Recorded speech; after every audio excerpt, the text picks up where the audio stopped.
Assalamualaikum warahmatullahi wabarakatuh. Waalaikumsalam. Alhamdulillahirabbil alamin wa bihi nasta'inu ala umuri dunya waddin wa ala alihi wa sahbihi wasallim. Asyhadu an la ilaha illallah wa asyhadu anna Muhammadan abduhu wa rasuluh. Allahumma shalli ala sayyidina Muhammad wa ala alihi wa sahbihi wasallim. Yang kami hormati Bapak para alim ulama, ibu khusus guru kita Bapak Ustadz Ali Ismedi, Bapak Ustadz Raino, Bapak Ustadz Setiawan, Bapak-bapak pengurus RT, Bapak-bapak pengurus Masjid Al-Madinah, dan Bapak-bapak jemaah Masjid Al-Madinah yang cintai Allah Subhanahu wa Ta'ala. Marilah kita panjatkan puji dan syukur kehadirat Allah Azza wa Jalla atas segala rahmat, hidayah, pertolongan dan kasih sayangnya. Kita masih diberikan nikmat iman, nikmat kesehatan, sehingga kita bisa melaksanakan sholat subuh berjamaah. Dan insya Allah akan lanjutkan dengan tarhib Ramadan 1444 Hijriah yang akan kita laksanakan saat lagi. Salawat dan salam kita curahkan kepada junjungan kita Nabi Muhammad SAW serta keluarganya, para sahabatnya, para pengikutnya, dan juga kita dari majlis ini insya Allah mendapatkan syafaat dan pertolongan beliau dari akhir nanti. Amin, amin, ya rabbal alamin. Jemaah sekalian yang hormati, kami bacakan sunnah acaranya pada pagi hari ini, yaitu pertama pembukaan, kedua tausiah yang dipimpin oleh Ustaz Raitno MPD, tiga penutup, dan keempat salam-salaman serta sarapan pagi. Marilah kita dengarkan tausiah dan kajian yang akan dilaksanakan oleh guru kita Bapak Ustaz Raitno. Semoga apa yang disampaikan nanti berguna buat kita dalam menghadapi bulan suci Ramadan yang akan datang. Silakan. Bismillahirrahmanirrahim. Assalamualaikum warahmatullahi wabarakatuh.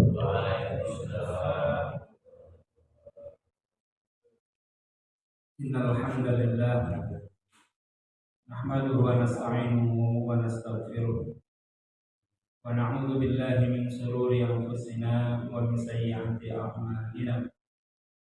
May yahdihillahu fala mudilla lahu wa may yudlil fala hadiya lahu. Asyhadu an la ilaha illallah wahdahu la syarika lahu wa asyhadu anna Muhammadan 'abduhu wa rasuluh. Allahumma shalli wa sallim ala sayyidina Muhammadin wa ala alihi wa ashabihi ajma'in. Yang sama-sama kita hormati guru kita bersama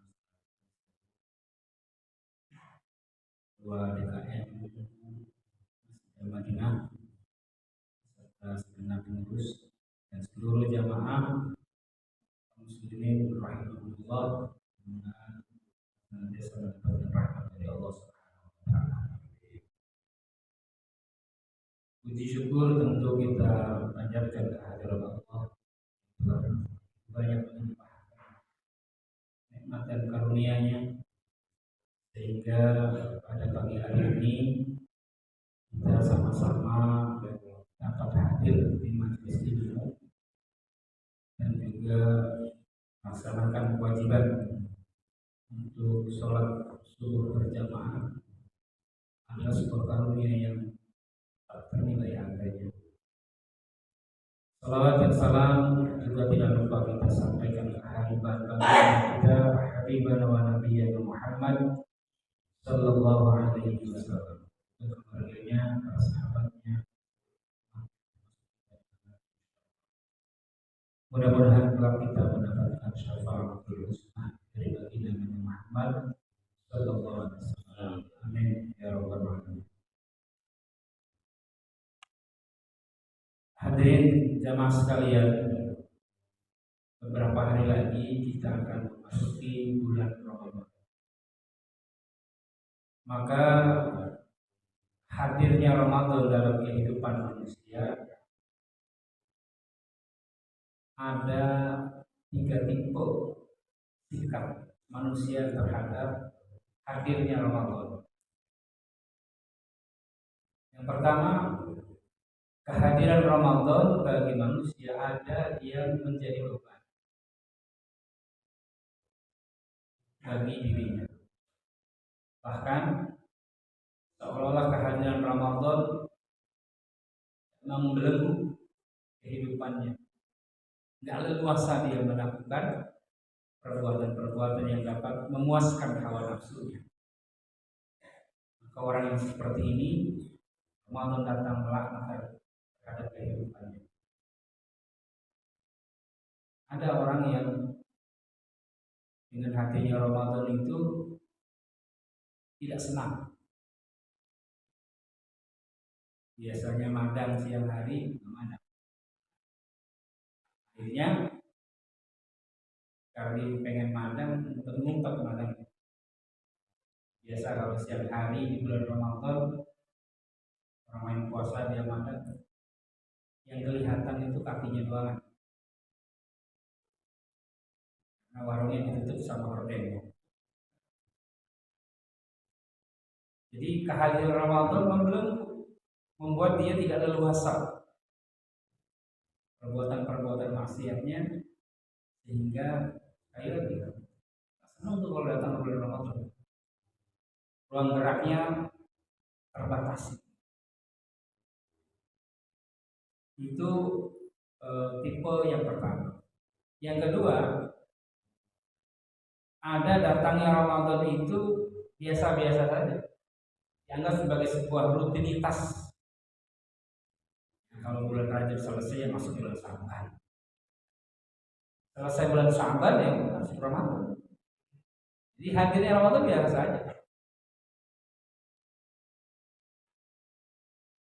Sehingga cara mensikapinya pun biasa saja. Orang puasa,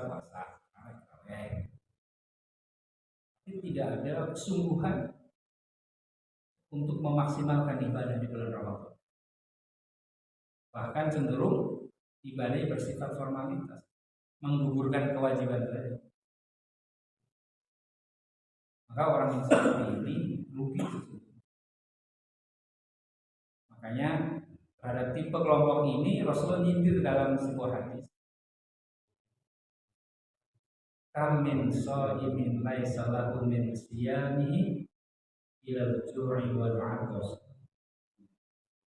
Kam min sha'imin, betapa banyak orang yang berpuasa, laisa lahu min siyamihi, tidak ada yang bisa didapatkan di dalam pelaksanaan ibadah puasanya, ila al-ju'i wal 'atash, kecuali lapar dan dahaga. Jadi puasanya cuma menahan lapar dan dahaga, jadi nggak makan dan minum doang. Makanya nggak puasa, telinganya nggak puasa, mulutnya nggak puasa, hatinya nggak puasa dari perasaan, lintasan pikirnya. Jadi hanya formalitas. Maka orang yang seperti sekali lagi rugi karena dia tidak mendapatkan keutamaan Ramadan, tidak mendapatkan keutamaan puasa. Menjalani Ramadan sebagai sebuah rutinitas. Orang yang seperti ibadah juga biasa-biasa saja. Nah, yang ketiga adalah orang yang mensikapi datangnya Ramadan disikapi dengan penuh sukacita, dengan kegembiraan, dengan penuh semangat, dengan penuh kerinduan,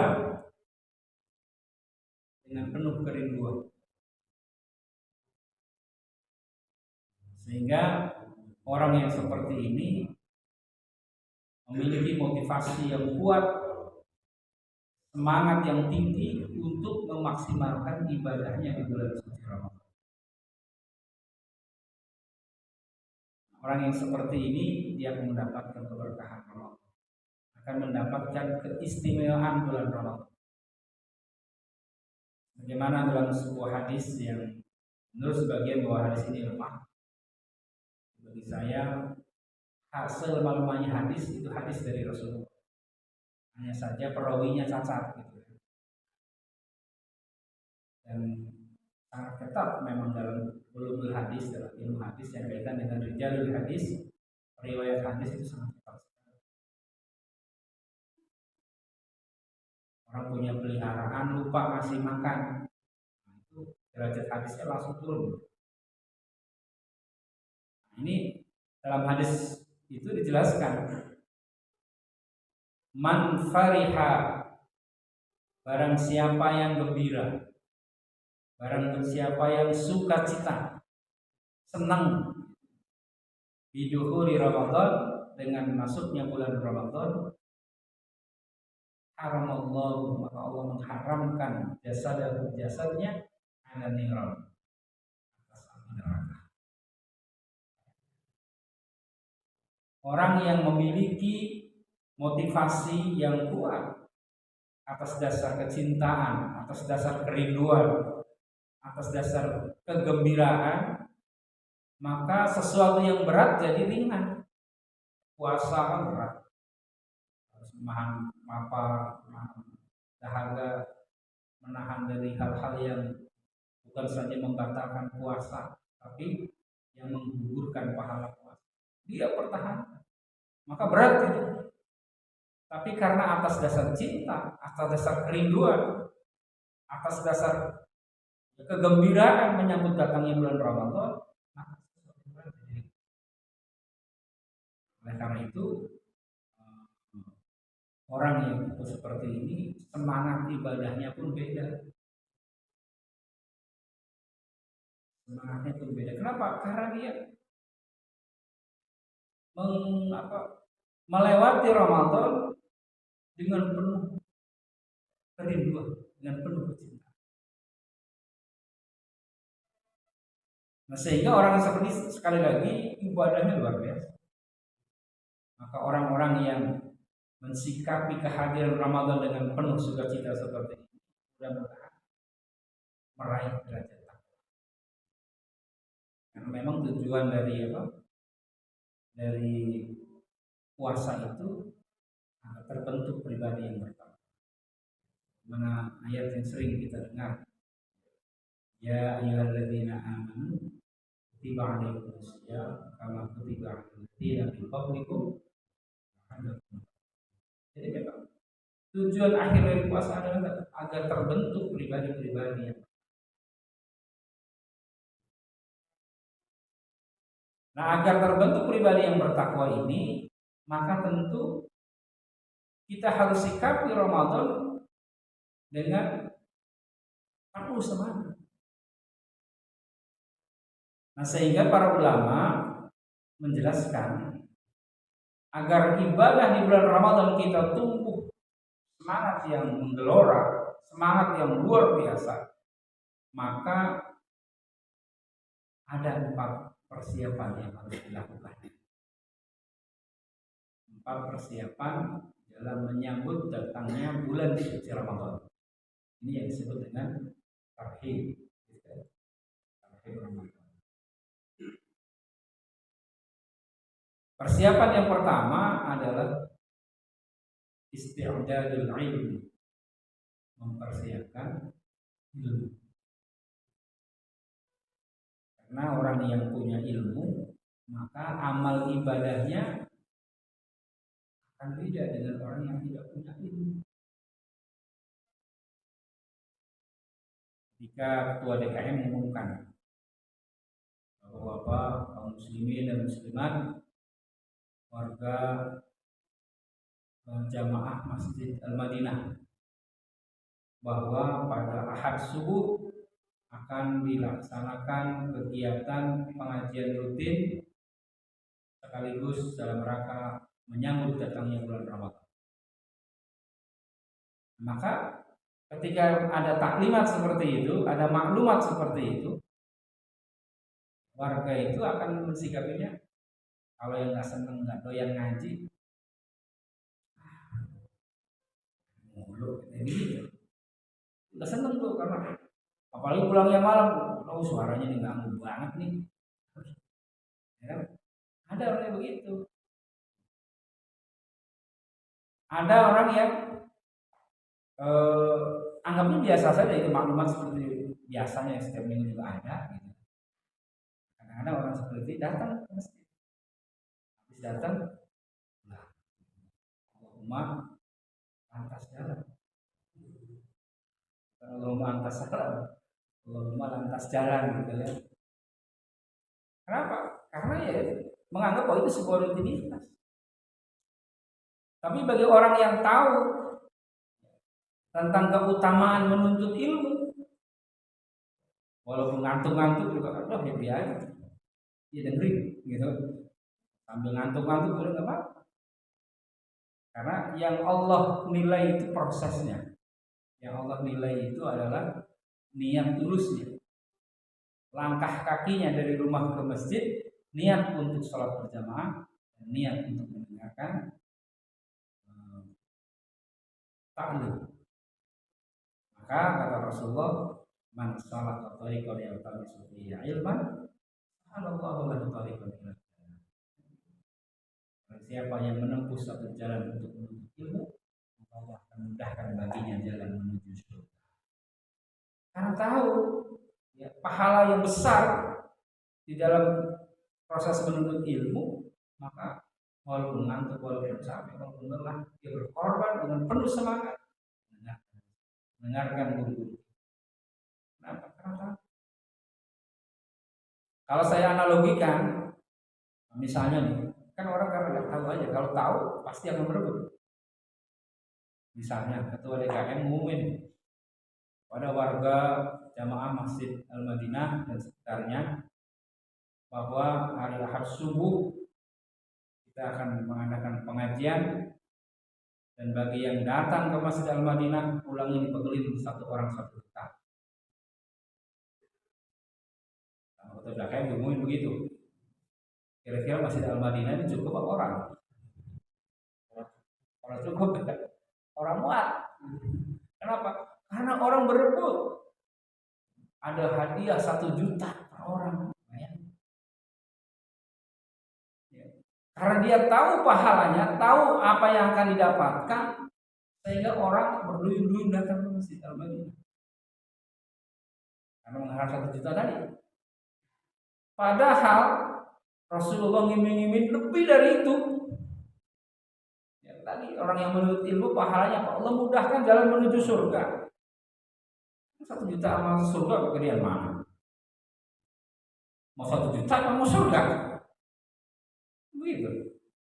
Tapi orang begitu karena nggak tahu. Atau kalaupun tahu, ya, karena imannya lemah sehingga dia nggak juga kembali.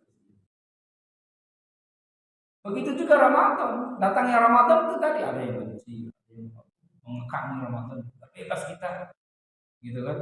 Mau ngapa-ngapain nggak bebas gitu. Masih punya rasa malu gitu. Yang kedua, orang menghadapi Ramadan biasa saja, seperti sebuah rutinitas.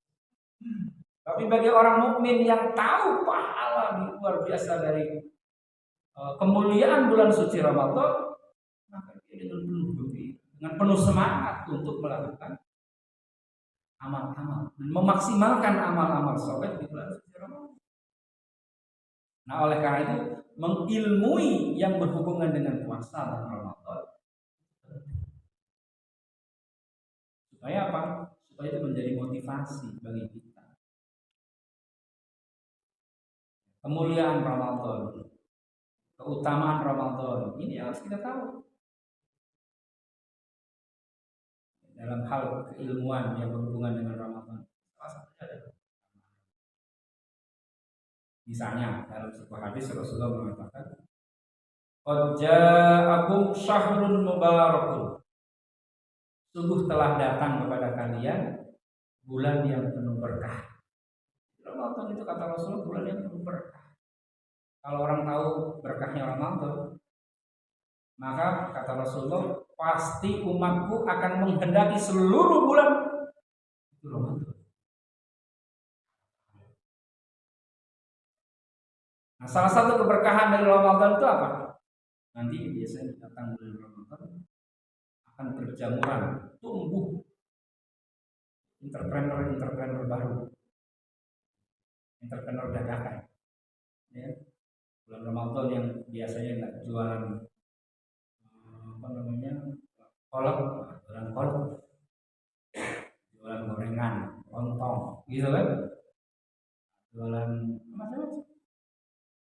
Nah, itu kan jadi berkah, ya. Jadi mendapatkan tambahan income buat keluarga, yaitu hitung takjil untuk keluarga, sekaligus juga jualan. Wah, itu banyak itu. Ada yang jualan kolak, ada yang jualan es buah, gitu kan? Ada yang jualan gorengan, wah macam-macam. Berkah. Bahkan keberkahan Ramadan itu bukan hanya dirasakan oleh umat Islam, oleh orang non Muslim pun dirasakan. Nah, itu yang jualan di mal-mal itu, jualan baju koko, gamis, peci, sarung, emang punya siapa? Yang pelayannya orang Islam pakai jilbab, tapi yang punyanya orang Cina. Apalagi pasar-pasar tradisional banyak kan tuh orang Islam, ya kan? Oh, berkah dia, jualannya laku. Saya punya teman jualan di Parung, punya kios di Parung. Itu katanya kalau masuk bulan Ramadan, apalagi sudah menjelang Lebaran, baju-baju tahun-tahun lalu yang nggak laku itu di laundry lagi, kasih pewangi, kasih label, dijual, laris katanya. Gitu. Yang biasanya kalau dijual harga 100.000, dijual 350, kadang-kadang nggak nawar tuh orang. Berkah berarti kan katanya Ramadan. Bahkan saking berkahnya bulan Ramadan, kalau di bulan-bulan lain biji salak itu keras, di bulan Ramadan mendadak jadi lembek. Bisa dimakan lagi kan gitu. Apa ini?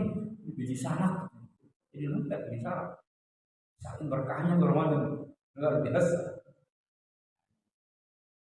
Nah, oleh karena itu sekali lagi kehadiran Ramadan ini membawa keberkahan. Belum lagi keberkahan dari sisi apa? Dari sisi pahala yang akan didapatkan dari orang yang beribadah di bulan Ramadan. Contoh, pahala sedekah. Pahala orang sedekah itu berapa? Balas saudara. Dijelaskan dalam Al-Quran, alladzina yunfiquna fisabilillah, siapa yang berinfak dan Allah masalihabatin ambat hasanah. Orang yang menanam biji tanaman kemudian tumbuh besar memiliki 7 dahan.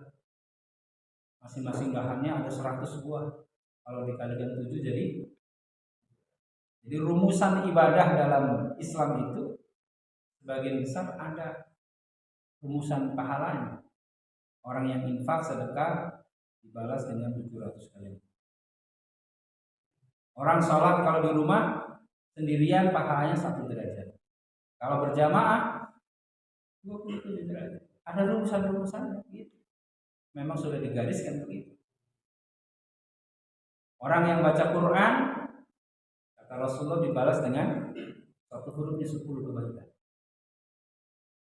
Man qara'a harfan min kitabillah, siapa yang membaca satu huruf dari kitab Allah yakni Al-Quran, falahu hasanah, maka baginya 1 kebaikan. Wal hasanatu bi asri amsalihha, dan setiap kebaikan itu dilipat gandakan 10. Wala aqulu alif lam mim harfun, dan tidak aku katakan alif lam mim itu 1 huruf, walakin alifun harfun, tetapi alif 1 huruf, walamun harfun, lam juga 1 huruf, wa mimun harfun, dan mim juga 1 huruf. Artinya alif lam mim itu 3 huruf. Hurufnya dilipat gandakan 10 kali.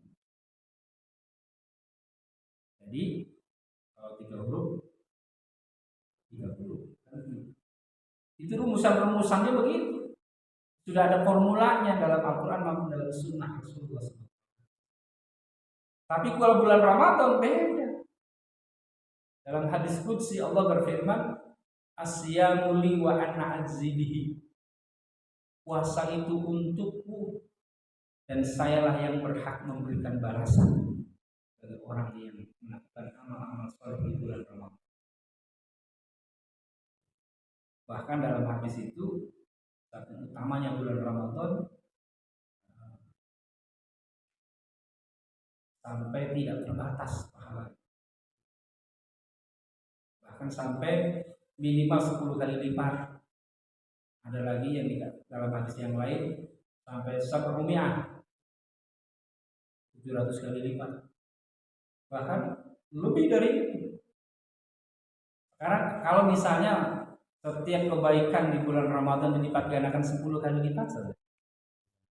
Tadi itu orang yang sholat berjamaah tadi biasanya di bulan-bulan biasa 27 derajat kebaikan, di bulan Ramadan dilipat gandakan 10 kali lipat. Jadi 270 setiap satu sholat berjamaah. Baca Quran yang tadinya setiap hurufnya 10 kali lipat, di bulan Ramadan minimal dilipat gandakan 10 kali lipat. Berarti kalau satu hurufnya tadi 10 kebaikan, kemudian dilipat gandakan 10 kali lipat lagi, jadi minimal 100 kebaikan. Setiap huruf kita baca. Misalnya ada kode membaca Quran di bulan Ramadan. Harusan biasa kan bulan Ramadan kan berlomba-lomba untuk menghatamkan.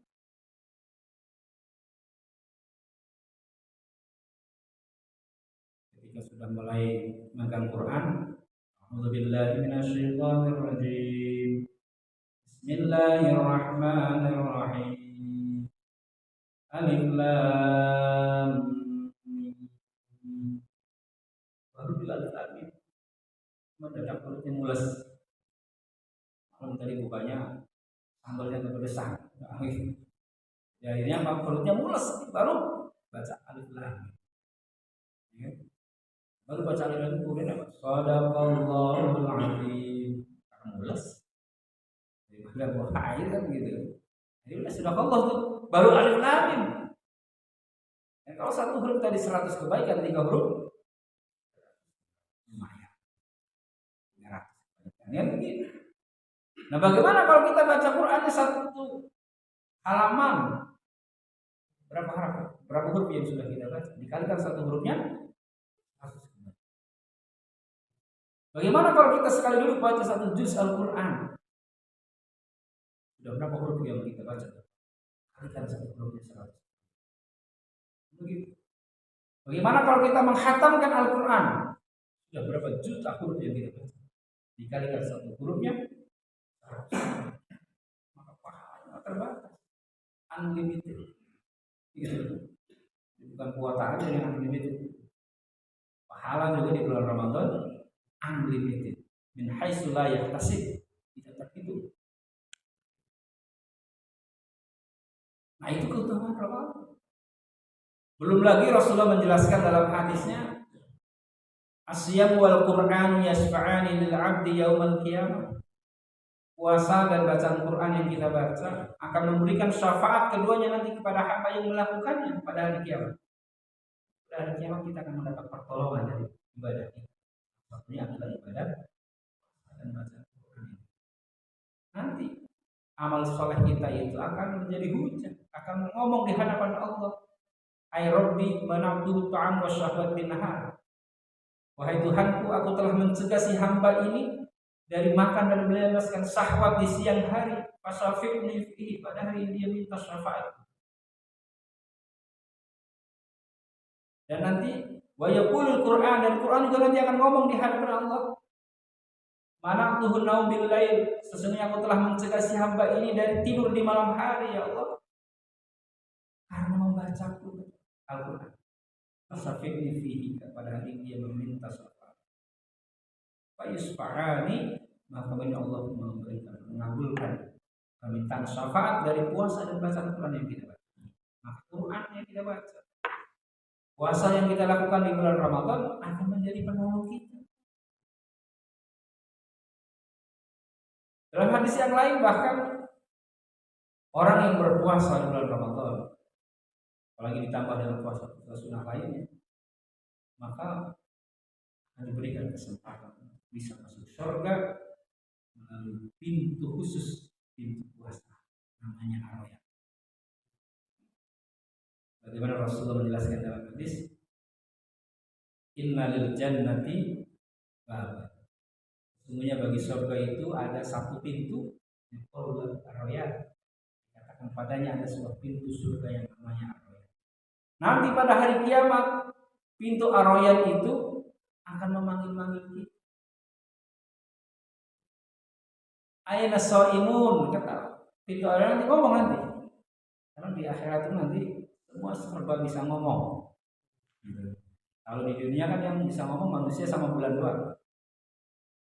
Kata Sumbang, kalau bulan bisa ngomong, ya, bulan bisa ngomong, yang lainnya enggak. Tapi nanti di akhirat semua bisa ngomong. Amal ibadah bisa ngomong, tangan kita bisa ngomong, malah mulut nanti yang akan bisa ngomong. Nah nanti pintu surga yang namanya orang itu akan ngomong, memanggil-manggil, aina shaimun, mana orang yang berpuasa. Maka dikatakan fa idza dakhala akhiruhu, apabila orang yang berpuasa itu, orang yang paling terakhir, orang yang berpuasa itu akan masuk surga, kemudian dia masuk surga, tutuplah. Artinya pintu itu khusus untuk pintu surga khusus untuk orang bu. Jadi pahala yang dijanjikan oleh Allah di bulan Ramadan ini luar biasa.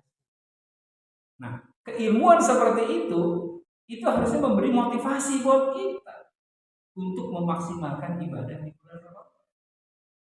Kalau tadi orang ngaji diumumin setiap orang dapat 1 juta, orang akan berebut. Nah, ini pahalanya luar biasa. Lebih dari itu, surga jaminannya. Masa kita nggak tertarik? Masa kita nggak tersentuh untuk bersemangat beramal di bulan Ramadan? Nah, kalau ada orang yang tersentuh dengan dalil-dalil tadi, itu tandanya bahwa hatinya sedang bermasalah, imannya sedang bermasalah. Jadi kalau hadirnya Ramadan kita sikapi dengan biasa-biasa saja sebagai sebuah rutinitas, tandanya imannya lagi bermasalah. Rasulullah Allah mengiming-imingi luar biasa. Nah, ini kok biasa-biasa saja. Perlu ada tarhib seperti ini untuk apa?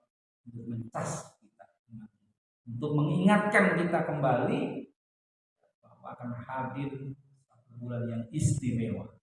Mari kita mendulang pahala di bulan Ramadan. Itulah persiapan ilmu yang harus kita. Nah, selain kita mengetahui keutamaan-keutamaan yang memotivasi kita untuk memaksimalkan ibadah di bulan Ramadan, hal yang berkaitan dengan keilmuan juga yang harus kita ketahui dan kita tingkatkan adalah hal-hal yang berhubungan dengan puasa dan Ramadan. Puasa itu wajib untuk siapa saja sih? Ini kaitannya dengan fikihnya. Kemudian apa rukunnya puasa? Kita harus tahu berapa rukun puasa. Rukun puasa ada berapa? Rukun puasa itu nggak banyak, cuma 2 doang. Yang pertama niat, yang kedua menghindari dari hal-hal yang membatalkan puasa dari sejak terbit fajar sampai terbenam matahari. Itu rukun puasa, cuma 2. Nah, yang kaitannya dengan niat misalnya, puasa, bagaimana niat, kedudukan niat dalam ibadah puasa. Maka puasa itu kan ada 2 jenis, ada puasa wajib, ada puasa sunnah. Kalau puasa wajib, ya puasa wajib itu juga dibagi 3. Ada puasa Ramadan, puasa wajib. Yang kedua, puasa nazar, wajib juga. Kalau Ramadan kan memang puasa yang dilakukan di bulan Ramadan. Kalau puasa nazar, puasa seseorang yang dilakukan karena nazarnya terpenuhi atau tercapai.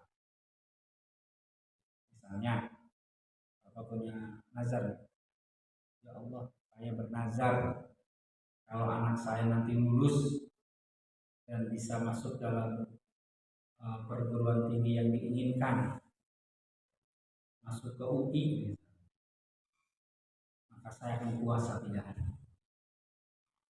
Tes masuk perguruan tinggi negeri, diterima di UI, maka nazar tadi wajib hukumnya. Yang puasa 3 hari ini yang tadi nggak wajib, nah begitu nazarnya terpenuhi, maka jadi wajib untuk dilakukan.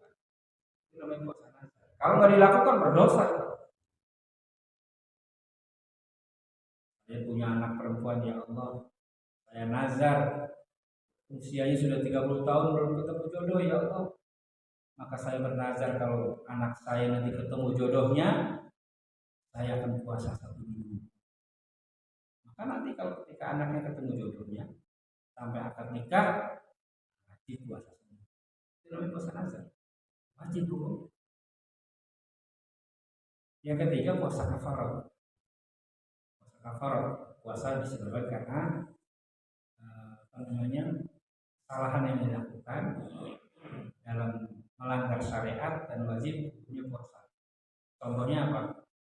Contohnya di Ramadan ini, bagi orang yang berada hidup di bulan Ramadan, kemudian siang hari melakukan hubungan suami istri, maklum habis dapat tugas dinas luar kota 1 bulan, ngepet banget, kepala udah pusing, sampai rumah ngobrol istri gitu kan, padahal itu bulan Ramadan, siang hari puasanya batal dan dia kafarat. Kafaratnya apa? Salah satunya adalah puasa 2 bulan berturut-turut.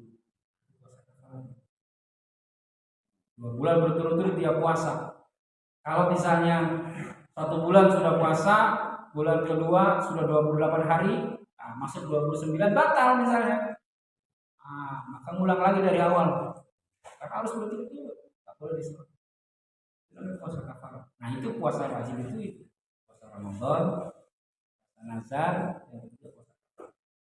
Sementara kalau puasa sunnah kan banyak, puasa Senin Kemis, Ayamul Bid, puasa Daud, Suro gitu, dan lain-lain. Nah, kaitannya dengan niat, apa bedanya puasa wajib dengan puasa sunnah? Niat karena itu adalah bagian dari rukun puasa, maka orang yang berpuasa, kalau puasa wajib, niatnya itu harus dilakukan di malam hari. Kalau malam hari nggak niat puasa, nggak berniat puasa, puasanya jadi nggak sah. Maka niat puasa di malam hari hukumnya wajib untuk puasa. Makanya di masjid-masjid, di musola-musola, setiap kali sholat tarawih selesai, biasanya Bilal membantu bimbing puasa, mengingatkan juga niat puasa. Wa itu saumal ghadin an adai fardhu syahri ramadhan hadhihi sanati fardhu lillahi ta'ala. Nah, diingatkan tuh oleh Bilal. Gitu ya. Diingatkan oleh Bilal. Itu puasa wajib. Wajib dilakukan malam hari. Kapan waktunya? Dari mulai sedang maghrib sampai menjelang subuh. Itu waktu niat puasa. Nah, kalau misalnya di waktu-waktu itu dia tidak niat puasa, maka puasanya jadi nggak sah. Nah, terus bagaimana kalau misalnya lupa? Kalau lupa tetap aja nggak sah puasanya.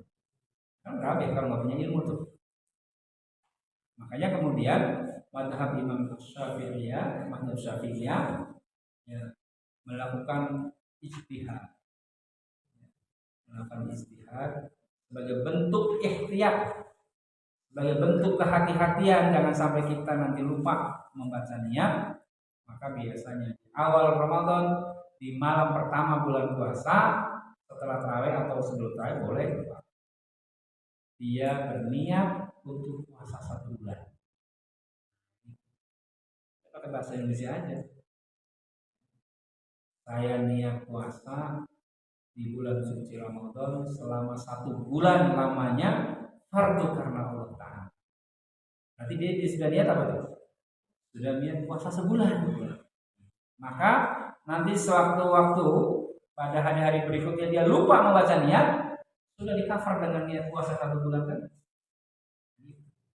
Supaya nanti puasanya sah. Inilah pentingnya ilmu. Karena kan kita nggak tahu aktivitas, ya. Misalnya orang kerja, kebetulan sama bosnya disuruh lembur karena ngejar target deadline misalnya. Ini di lembur. Orang-orang lagi pada sholat tarawih, kita masih di jalan. Orang-orang udah selesai lagi tarawih, kita baru nyampe rumah. Ini kita sholat isya, kemudian sholat tarawih sendirian di rumah. Nah, karena sholatnya sendirian, ada lupa misalnya. Nanti sholatnya udah selesai, katanya gitu. Lupa misalnya.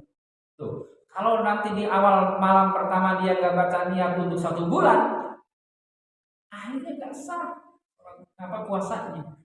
Tapi kalau sudah niat 1 bulan di malam pertama, insya Allah. Lupa baca niat di malam berikutnya, sudah di-cover dengan niat yang awal. Nah, inilah pentingnya itu. Makanya kemudian ada kaul mengatakan al-ilmu qoblal amal. Ilmu itu harus disiapkan sebelum beramal. Karena beda orang ibadahnya orang yang berilmu dengan ibadahnya orang yang nggak berilmu itu beda. Bahkan bisa jadi ibadahnya tidak diterima sama Allah karena apa? Karena amalnya tidak dilandasi dengan ilmu. Al-amalu bi ghairi ilmin mardudatun fala yuqbal. Ilmu yang tidak dilandasi, amal yang tidak dilandasi dengan ilmu akan diterima sama Allah. Contoh, ini sering juga saya sampaikan, kenapa? Supaya ini jadi perhatian kita. Ada sering juga saya sampaikan, orang sholat nanti di Ramadan, misalkan karena ngejar target 20 rakaat, ya, 3 dengan witir gitu kan. Apalagi yang sholatnya cuma 11, buru-buru juga sholatnya. Nah ini parah. 11 aja udah buru-buru, apalagi 20 menit. Kan ada tuh di YouTube ya, di akun orang sholat sambil jingkrak-jingkrak. Gimana? Dalilnya dari mana? Udah gitu sholatnya juga, masya Allah. Kereta aku Romo, lobar. Gak ada tumak ninahnya. Padahal tumak ninah itu bagian dari rukun. Nah, kalau rukunnya tertinggal, berarti nggak terpenuhi rukunnya. Kalau rukunnya nggak terpenuhi, tidak sah sholatnya. Kalau sholatnya tidak sah, ya pantas kalau sholatnya tidak memberikan efek dampak positif. Orang sholat ketika wudhu, bisa wudhunya nggak benar. Ketika membasuh tangan, sikunya masih kering. Akhirnya apa? Wudhunya nggak sah. Kalau wudhunya nggak sah, sholatnya pun nggak sah. Kalau sholatnya nggak sah, pantas kalau sholatnya tidak memberikan efek asar dampak bagi orang puasa tadi kata Rasul. Banyak orang puasa tapi nggak dapat apa-apa dari puasanya. Kenapa? Matanya nggak puasa, mulutnya nggak puasa, gitu. Nah sehingga puasanya sia-sia. Amin so'imin raisalam ya begini. Makanya kata Rasulullah, penting kita mengetahui ilmunya. Maka ada hadis tuh. Selain man shoma ramadhana imanan wa ihtisaban ghufira lahu ma taqaddama min dzambihi. Sedang berpuasa di bulan Ramadan dengan keimanan dan kesungguhan untuk meraih ridho Allah, maka diampuni dosa-dosa. Diampuni dosa-dosa sebelumnya karena berkat ibadah puasa itu, karena kita tahu ilmu. Maka ada hadis lain yang menjelaskan man shoma ramadhana wa arafa hududahu. Barang siapa yang berpuasa di bulan Ramadan dan mengetahui batasan-batasannya, wa tahafadha mimma yanbaghi ayat tahafadha, dan kemudian dia mampu menjaga dari hal-hal yang harus dijaga pada saat orang berpuasa, kufi Ramadan, maka dihapuslah kesalahan-kesalahan sebelumnya. Jadi dihapusnya dosa-dosa sebelum sebelumnya, dosa-dosa yang terdahulu terhapus oleh ibadah puasa. Kenapa? Karena arafah hudud, mengetahui batasan-batasan. Ya. Apa saja yang membatalkan puasa, apa saja yang dimakruhkan bagi puasa orang yang berpuasa, apa saja yang dibolehkan, apa saja yang disunahkan pada saat orang berpuasa. Kalau kita misalnya tidak bisa berpuasa di bulan Ramadan, gitu kan? Kemudian apa kewajibannya, konsekuensinya? Apakah kita wajib mengqadha saja atau bayar fidyah saja atau kedua-duanya? Nah, ini kan harus tahu. Kemudian apa ancaman bagi orang yang nggak mau berpuasa di bulan Ramadan? Ini hal-hal fikihnya ini harus kita ketahui. Maka mengilmui hubungannya dengan puasa dan Ramadan itu adalah salah satu bentuk persiapannya. Tarhib namanya juga, menyambut datangnya bulan Ramadan. Mari kita persiapkan ilmu. Baca-baca lagi tuh. Kalau terang di sini kan nggak kelar, nanti sampai jam 9 juga. Ini fikihnya, fikih tentang puasa kita. Kalau repot, googling aja sekarang udah main googling. Semua itu. Nah itu yang pertama, isti'dadul ilmi. Yang kedua, isti'dadul ruhi, mempersiapkan. Kenapa? Karena kekuatan manusia itu ada di ruhnya. Dan nilai manusia itu juga karena ketika jasad dengan ruhnya masih nyatu. Orang seganteng apapun, kalau ruhnya sudah terpisah dari badannya, nggak ada yang mampu wanita. Ya. Secantik apapun seorang wanita, kalau ruhnya sudah terpisah dari jasadnya, nggak ada orang yang mau nemenin. Ada orang yang mau nemenin Maya? Ada. Kekuatan manusia itu ada energi yang ada dari dalam dirinya yang disebut dengan internal energi. Internal energi itu salah satunya adalah dari kekuatan Tuhan. Ya. Apa kalau misalnya lari, cepatnya bisa diukur kan? Tapi begitu ketika lari dikejar sama anjing, wah kecepatannya bisa lebih cepat itu. Karena takut digigit anjing kan begitu. Nah, ketika kecepatan di luar kebiasaan itu karena ada internal energi, kekuatan rohani. Nah, dalam hal ibadah pun begitu. Puasa khususnya sama. Persiapkan rohani kita. Kenapa? Karena kalau kekuatan rohaninya kuat, ibadahnya akan lebih maksimal. Di bulan Ramadan di siang hari banyak orang nggak puasa. Kalau ditanya agamanya apa? Islam. Bapak agamanya apa? Islam. Itu betul. Kayaknya. Itu mah ada bapak di bulan siang hari. Malu-malu dia ngomongnya. Saya kalau puasa, saya ini sakit. Saya belum penyakit mah. Padahal sesungguhnya yang sakit itu bukan fisiknya. Justru dengan puasa itu akan sembuh. Jaminan Rasulullah mengatakan, sumu pasti. Hanya punya ya semangatnya yang rendah saja, karena ruhaninya yang rendah saja, imannya yang rendah sehingga dia tidak kuat. Jadi yang nggak kuat itu bukan fisiknya, tapi ruhaninya. Makanya Rasulullah menyiapkan para sahabat untuk menyambut datangnya Ramadan itu dari sisi ruhiyah dimulai dari sejak bulan Rajab. Apa indikasinya? Indikasi dari doa yang diajarkan kepada kita. Allahumma barik lana. Apa? Allahumma barik lana. Dan itu kalau doa makan ya. Karena barik lana itu kalau doa makan kan. Allahumma barik lana fima razaqtana wa qina. Makan.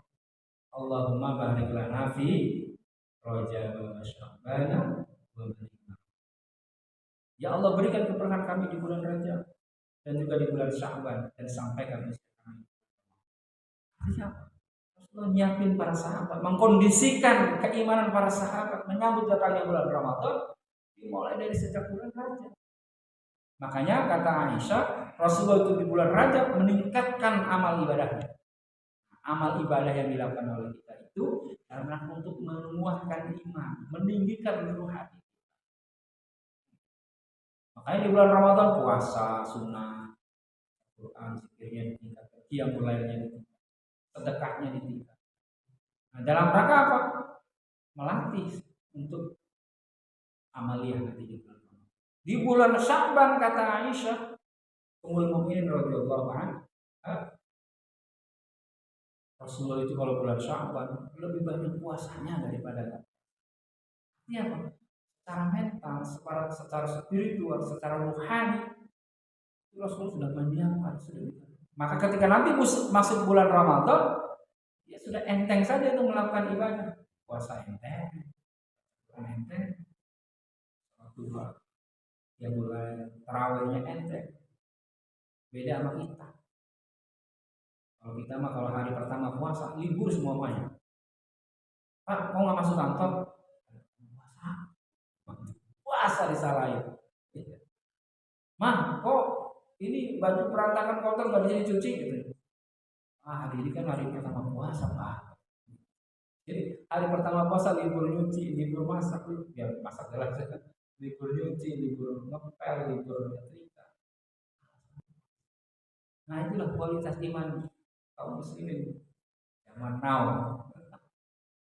Kalau zaman Rasulullah puasa itu perang para sahabat itu. Banyak peperangan terjadi dilakukan di bulan Ramadan. Artinya apa? Harusnya puasa itu tidak mengurangi produktivitas amaliyah kita, tidak mengurangi ya kerja kita. Nah, kenapa? Karena sudah dipersiapkan dari mulai sudah bulan Rajab sampai bulan Syawal masuk Ramadan, enteng jadi ibadah. Nah, inilah yang disebut dengan istiqdadul ruhi, mempersiapkan rohani dengan apa? Meningkatkan amaliyah. Mudah-mudahan kita semua diberikan kekuatan meningkatkan iman. Yang ketiga, istiqdadul jasad, mempersiapkan fisik. Fisik juga harus dipersiapkan.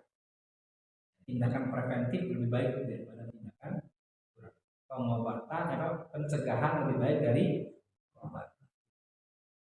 Makanya fisik kita harus kita jaga, kesehatan kita harus kita jaga dengan istirahat yang cukup, dengan makan nutrisi yang bergizi, olahraga ringan yang menyehatkan, supaya sehat, bugar kita nanti bulan Ramadan. Tapi kalau tidak melakukan tindakan preventif, akhirnya apa? Ya, sakit misalnya. Walaupun sakit itu bagian dari takdir Allah. Kalau sudah bicara nanti sakit itu, tapi tindakan preventif kita, ikhtiar kita menjaga kesehatan. Sehingga nanti ketika masuk bulan Ramadan, fisik kita sehat, kita bisa melaksanakan ibadah dengan. Karena kalau misalnya ketika masuk bulan Ramadan tiba-tiba kita sakit karena perilaku yang tidak sehat dalam kehidupan kita, keseharian kita, Ramadan sakit. Walaupun kita boleh nggak puasa karena sakit kan, nanti ada kewajiban mengqadha di hari-hari lain. Tapi sayang, keutamaan Ramadannya nggak kita dapat, gitu kan? Karena walaupun kita sama-sama gugur pahala, gugur kewajiban puasa, karena diqadha di bulan-bulan yang lain, tapi keutamaan keistimewaan Ramadannya nggak akan kita dapat. Beda. Nah oleh karena itu persiapan fisik harus kita siapkan supaya kita bisa melaksanakan ibadah. Yang keempat yang terakhir adalah istiqdadul mali, mempersiapkan harta. Kenapa harta juga harus disiapkan? Supaya ibadah sekali lagi maksimal. Karena bulan Ramadan itu walaupun kita makannya 2 kali, ya kan? Sahur sama buka, ya kan? Tapi budgetnya kadang-kadang lebih besar dari hari-hari biasa. Apalagi hari pertama, semua nggak ada di depan meja. Kolaknya, gorengannya, buahnya, gitu kan? Asinannya, gitu kan? Waduh lengkap benar gitu. Belum lagi makan beratnya, itu makan pembuka itu. Nah, maka itu budgetnya bisa lebih besar. Maka harus siapkan, jangan sampai nanti kita masuk bulan Ramadan nggak maksimal. Apalagi di 10 hari terakhir disunahkan kita untuk iktikaf supaya apa? Supaya lebih banyak ibadahnya gitu sama Allah. Nah ini 10 10 hari terakhir iktikafnya bukan di Masjid Al-Madinah, iktikafnya di Ramayana. Nah, kan? Akhirnya apa? Nggak maksimal. Kalau bila perlu, kata bosnya suruh lembur, Pak, mohon maaf, ini bulan puasa 10 hari terakhir, saya mau iktikaf, Pak. Gitu. Jangan disibukkan dengan urusan dunia, supaya kita ibadahnya meraih keutamaan Ramadan. Apalagi di 10 hari terakhir itu ada satu malam yang disebut dengan malam Lailatul Qadar, yang dijelaskan dalam Al-Quran, khairum min alfi syahr, lebih baik dari 1000. Maka di 10 hari terakhir kita harus maksimal ibadahnya, semakin khusyuk kita, bukan kita semakin jauh dari masjid. Nah, ini kan salah kaprahnya masyarakat kan begini. Di hari pertama, 10 hari pertama ramai masjid, muat punya Al-Madinah. Hanya sempit kalau hari pertama bulan Ramadan. Begitu hari kelima, nah, udah mulai maju softnya. Di bahkan perlu pasang tenda gitu, kalau takut hujan. Pas masuk pertengahan bulan sudah mulai kosong, sudah mulai lenggang. Pas masuk tanggal 20 tendanya udah gak ada. Udah, akhirnya pas 10 hari terakhir orang yang terawih di masjid masih sibuk nyari baju baru, ya kan? Karena memang tradisi masyarakat kita kadang-kadang budaya gitu kan, beli baju baru, istri, anak, untuk tua, untuk orang tua, untuk karyawannya kalau punya karyawan.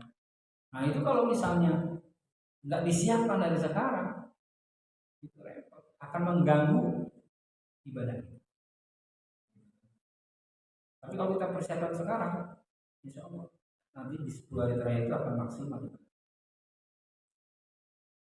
Juga kalau disiapkan dari sekarang, harganya juga masih murah. Kalau di menjelang mau lebaran kita baru nyari, harganya juga sudah naik. Saya punya kawan punya kios di Parung, baju-baju yang nggak laku, ya, setahun 2 tahun yang lalu dicuci lagi di laundry, uangnya dikasih merek, dijual tuh asal ngomong aja.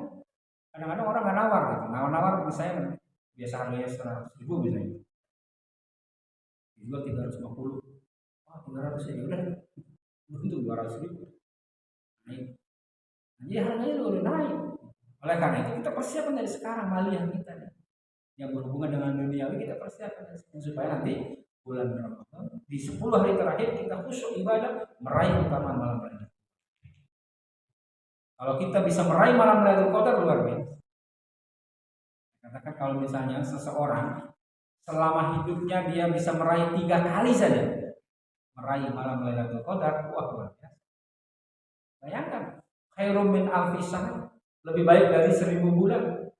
Berarti kan setara dengan 83 tahun. Maka orang yang mendapatkan keutamaan malam Lailatul Qadar, beribadah di malam Lailatul Qadar, kemudian dia mendapatkan keutamaan itu, maka setara sebanding dengan ibadah selama 83.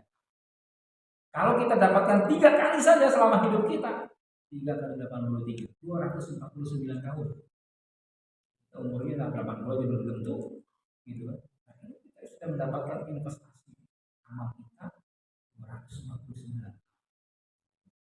Maka rugi kalau orang hadirnya Ramadan nggak maksimal ibadah. Maka supaya maksimal, persiapan itu harus kita persiapan ilmu, persiapan jasad fisik. Mudah-mudahan dengan ini ibadah kita bulan Ramadan tahun ini lebih bermakna dan lebih maksimal ibadah kita, sehingga kita meraih keutamaan bulan Ramadan. Yang bermanfaat.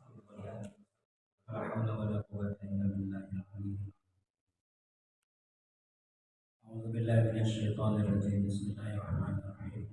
اللهم صل على سيدنا وحبيبنا وشفيعنا وكريمنا ودخلنا ومولانا محمد وسلم رضي الله تعالى عن رسول الله والحمد لله رب العالمين حمدا ناعمين